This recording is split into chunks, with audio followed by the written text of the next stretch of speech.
Demi mendapatkan restu, Su Yan berencana memberi hadiah kepada calon ibu mertuanya saat berkumpul bersama geng sosialitanya. Ia berharap hadiah sederhana itu bisa menjadi jembatan, juga bentuk validasi dirinya di mata mereka. Namun, alih-alih dihargai, Ibu Shen bersikap acuh.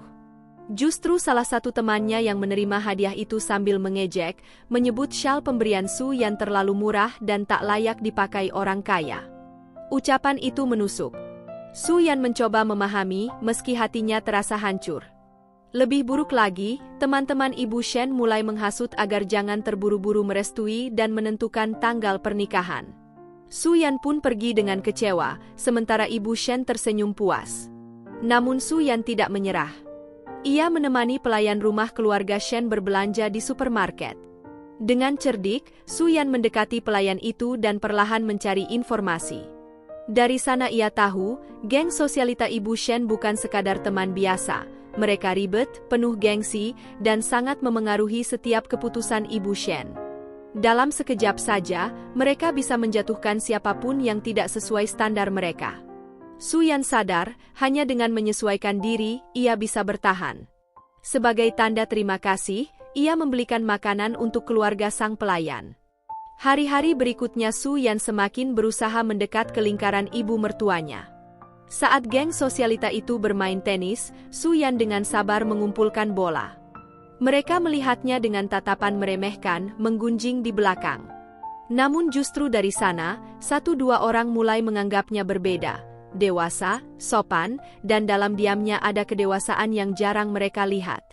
Di antara mereka para istri dalam lingkaran ini bukan sekadar sosialita, melainkan wanita-wanita yang membawa pengaruh besar bagi bisnis suaminya. Mereka bukan sekadar teman, tetapi juga jalan menuju kekuasaan. Tak lama, muncullah sosok yang membuat suasana berubah, Bu Kuli. Ia adalah istri dari Tuan Xiao, pemilik Azure Capital, salah satu nama besar yang berpengaruh dalam bisnis. Kedatangannya langsung menarik perhatian, membuat para ibu-ibu geng berebut mencari kesempatan untuk bekerja sama melalui suami mereka. Namun, berbeda dari yang lain, Bu Kuli dikenal sombong dan sangat sulit didekati. Su Yan yang mendengar cerita itu justru merasa tertantang. Dalam hatinya, ia bertekad mencari cara untuk menelusuri kegiatan Bu Kuli dan mendekatinya.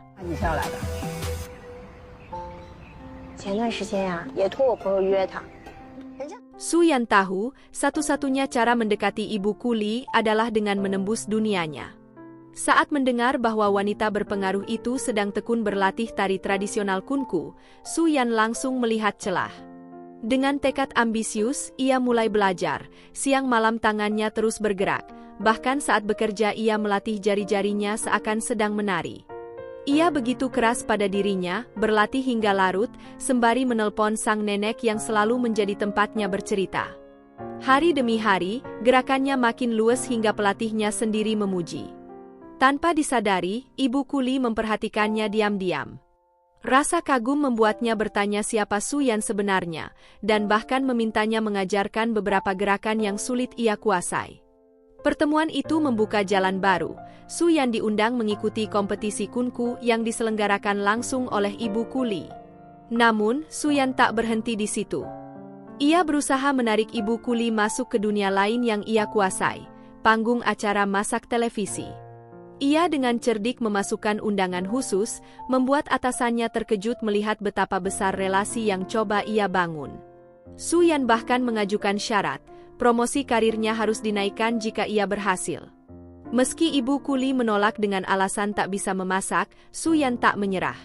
Dengan bujuk rayu, ia menekankan bahwa acara itu bisa menjadi promosi seni kunku, sebuah kesempatan emas untuk memperluas pengaruh. Acara pun dimulai. Untuk pertama kalinya Su Yan tampil sebagai host utama. Demi Ibu Kuli, ia membawakan acara khusus yang meriah, penuh tamu penting, selebritas, hingga sosialita papan atas.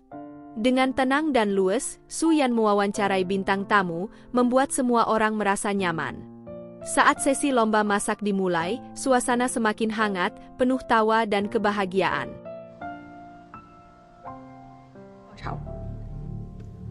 为您分忧罢了。樱桃红烧肉，还有红烧鹿筋啊，这些。在家经常做的一道菜是什么？场。 Kesuksesan acara itu segera menyita perhatian.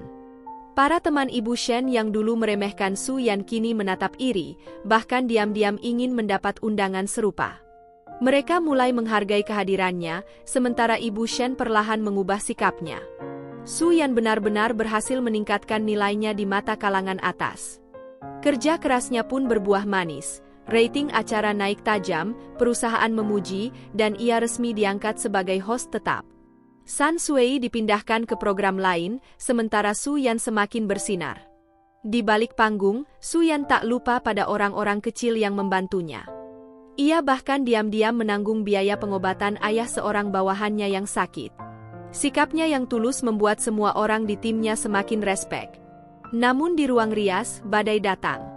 San Sui melabraknya dengan arogan, menuntut untuk dirias lebih dulu meski jelas giliran Su Yan.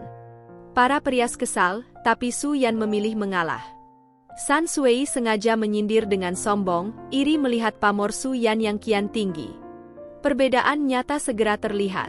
Acara yang dibawakan Su Yan mencatat rating tertinggi, sementara milik San Sui justru anjlok.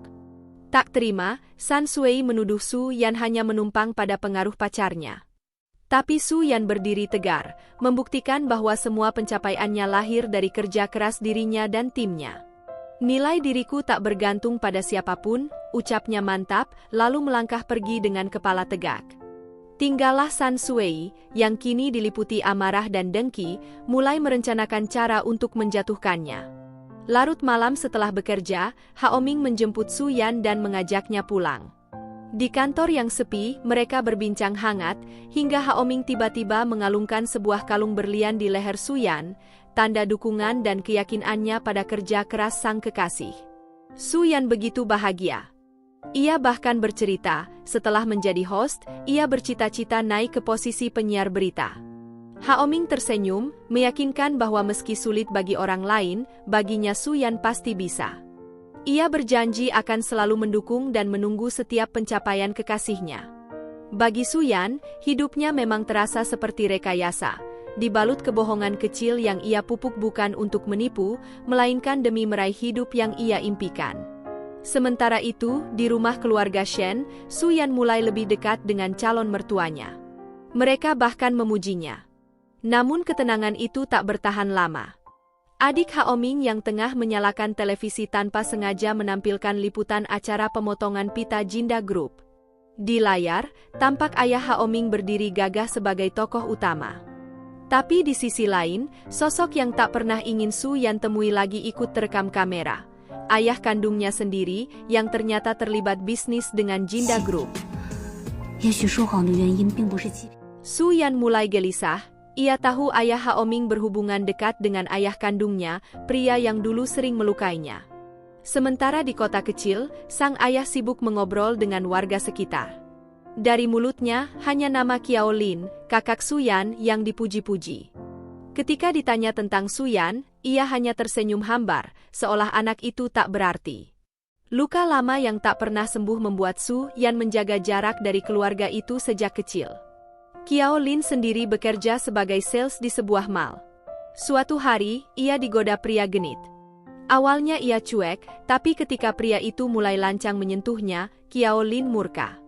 Tamparan keras dan tendangan membuat keributan pecah, bahkan istrinya si pria ikut menyerang hingga mereka semua digiring ke kantor polisi. Pacarnya, Lin Tao, menjemput Qiao Lin.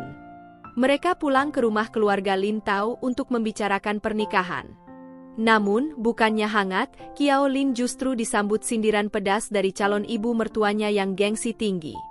Ia menilai Qiao Lin hanya pembuat masalah, apalagi insiden di mall tadi dianggap bisa merusak karir Lin Tao yang lulusan universitas bergengsi.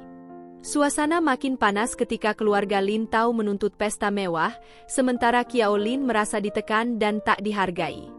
Amarah memuncak, Qiao Lin meninggalkan rumah itu dalam keadaan kecewa. Setibanya di rumah, ia bertanya pada ayahnya apakah mahar pernikahan sudah digunakan untuk toko. Ayahnya curiga ada masalah, tapi Qiao Lin hanya berdalih. Ibunya ikut menanyakan persiapan pernikahan, namun Qiaolin berbohong meminta izin ke Jingzhou dengan alasan pekerjaan, padahal ia sengaja ingin menjauh dari Lin Tao. Sesampainya di Jingzhou, Qiaolin bertemu Su Yan yang baru selesai bekerja. Alih-alih bahagia, Su Yan tampak enggan. Ia tahu kakaknya melarikan diri setelah membatalkan pernikahan. Saat itu, Haoming tiba-tiba muncul. Dalam situasi genting, Su Yan buru-buru melepaskan pegangan tangan kakaknya. Ketika Haoming bertanya, Su Yan berdalih Qiaolin hanyalah sepupu, bukan kakak kandung. Qiaolin terkejut mendengar penolakan itu, namun memilih diam. Ketika akhirnya mereka berdua berpisah, Su Yan menumpahkan semuanya. Ia menjelaskan bahwa sejak lama ia mengganti marganya mengikuti neneknya, ia bukan lagi bagian dari keluarga Qiao. Baginya, hanya nenek yang pantas disebut keluarga. Dengan dingin ia berkata tidak akan ikut bertanggung jawab atas pilihan hidup Qiaolin, tidak akan menjaganya. Aku bukan Qiao Yan. Aku Su Yan, tegasnya sebelum pergi. Sebagai penutup, Su Yan bahkan mentransfer uang agar Qiaolin segera pulang. 这个还办好。好吧，好。我们 Di perjalanan pulang, Su Yan melamun. Ingatannya terbawa pada masa kecil yang penuh luka. Ia teringat ketika pernah dibuli, lalu diselamatkan oleh Qiaolin. Saat itulah ia baru sadar punya kakak, karena sebelumnya hidupnya hanya bersama nenek. Sejak lahir, orang tuanya tak pernah menaruh harapan padanya. Mereka ingin anak laki-laki, namun yang lahir justru anak perempuan dengan penyakit jantung bawaan. Su Yan tumbuh dengan kebohongan, selalu menyembunyikan fakta tentang orang tuanya setiap kali ditanya. Setelah pindah bersama orang tuanya, Su Yan tetap tumbuh mandiri dan giat belajar berkat didikan neneknya, tapi semua usahanya tak pernah mampu menghadirkan perhatian dan kasih sayang dari mereka. Pernah suatu hari, ketika ia tengah belajar, dapur hampir terbakar karena panci gosong dan gas bocor. Ia tertidur, sementara Qiaolin pingsan karena asap. Saat ayah mereka pulang, yang pertama diselamatkan dan diributkan hanyalah Qiaolin. Su Yan nyaris terlupakan. Sejak itu, ia makin mengerti, bahkan ketika sakit atau ulang tahun, dirinya tidak pernah dipedulikan. Hanya nenek yang selalu mengingatnya. Hingga saat kelulusan SMA tiba. Gurunya menyarankan agar Su Yan melanjutkan kuliah di Jingzhou, sebab kecerdasannya selalu menonjol. Namun ayahnya menolak. Diam-diam Su Yan mendengar ayahnya menyerah. Ia hanya mampu membiayai kuliah Qiaolin, bukan dirinya. Luka lama meledak. Su Yan menangis, menuntut alasan, bertanya kenapa sejak kecil kasih sayang selalu dibeda-bedakan. Ia memohon, apakah karena aku tidak diinginkan? Tangisnya pecah. Ayahnya hanya menuntut ia mengerti soal kesulitan ekonomi. Tapi Su Yan tak bisa menerima lagi. Ia sudah menerima rasa pilih kasih sayang orang tuanya yang hanya sayang kepada kakaknya. Ia sudah terlalu sering mengalah, dan kini haknya untuk bersekolah pun dirampas. Amarah sang ayah meledak, ia menampar Su Yan hingga terdiam. Malam itu, Su Yan kabur di tengah hujan deras. Basah kuyup, ia berjalan tanpa arah sampai tiba di rumah neneknya. Nenek terkejut, lalu memeluk cucunya yang gemetar dan menangis. Dalam dekapan nenek, Su Yan akhirnya merasa sedikit tenang. Begitulah hidup Su Yan, dipenuhi luka sejak kecil. Hingga panggilan dari Haoming kembali menjadi sandaran hatinya. Ia segera menemui sang kekasih, yang ternyata sengaja mengajaknya menanti mekarnya bunga lidah naga berusia 60 tahun. Dalam keheningan malam, mereka berbincang tentang filosofi di balik mekarnya bunga itu, ketabahan, kesetiaan, dan waktu yang panjang untuk akhirnya bersinar. Di sanalah, Su Yan dan Haoming saling mengungkapkan perasaan mereka, lalu berpelukan erat, hubungan yang mencintai secara tulus.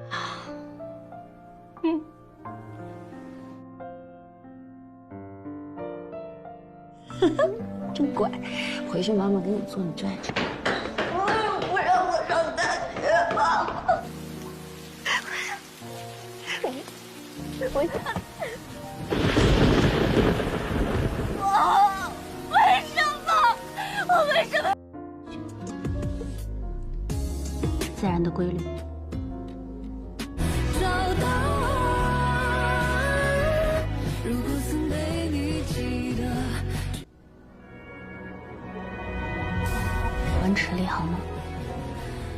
这样他能。